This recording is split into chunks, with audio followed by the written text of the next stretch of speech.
স্বাভাবিক রয়েছে, পাশাপাশি পর্যাপ্ত পরিমাণ জ্বালানি তেলের মজুদও রয়েছে। নিয়ে বিস্তারিত জানাতে নারায়ণগঞ্জ থেকে যুক্ত আছেন এমরান আলী সজীব।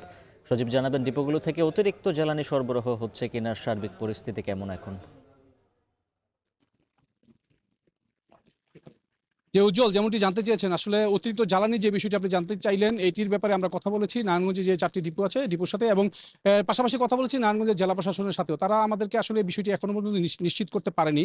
অর্থাৎ বিপিসির থেকে আসলে তাদেরকে কোনো নির্দেশনা দেওয়া হয়েছে কিনা সেই বিষয়টি আসলে তারা আমাদেরকে জানাতে পারেনি। তবে তারা যেমনটি বলছেন যে নারায়ণগঞ্জে যে 4টি ডিপো আছে সেই ডিপোগুলোতে পর্যাপ্ত পরিমাণে কিন্তু সব ধরনের জ্বালানি মজুদ রয়েছে এবং কোথাও কোনো ঘাটতি নেই। এবং বিপিসি থেকে আসলে যে রেশনিং পদ্ধতি, যেই নিয়ম মতো আসলে সরবরাহ করা হচ্ছিল এই সংকটের সময়ে, সেই নিয়ম মেনে আসলে তারা সরবরাহ করে যাচ্ছেন। আজকে সকাল থেকেও কিন্তু 4টি ডিপোতেই সরবরাহ শুরু হয়েছে এবং সেই নিয়ম মেনে সবাই আসলে আসছেন এখন এখানে, এবং প্রত্যেকে কিন্তু জ্বালানি যার যার মতো করে যে বরাদ্দ, সেই বরাদ্দ অনুযায়ী তারা নিয়ে যাচ্ছেন।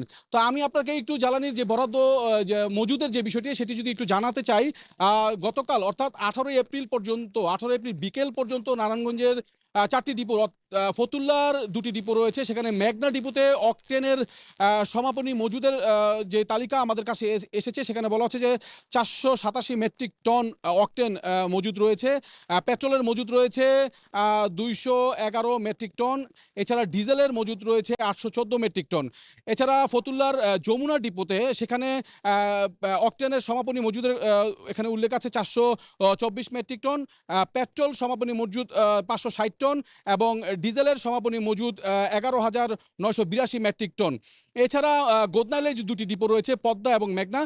পদ্মার যদি আমি একটু জানাতে চাই, পদ্মার গতকাল বিকেল পর্যন্ত সমাপনী মজুদের এখানে অকটেন সমাপনী মজুদ রয়েছে 812 মেট্রিক টন।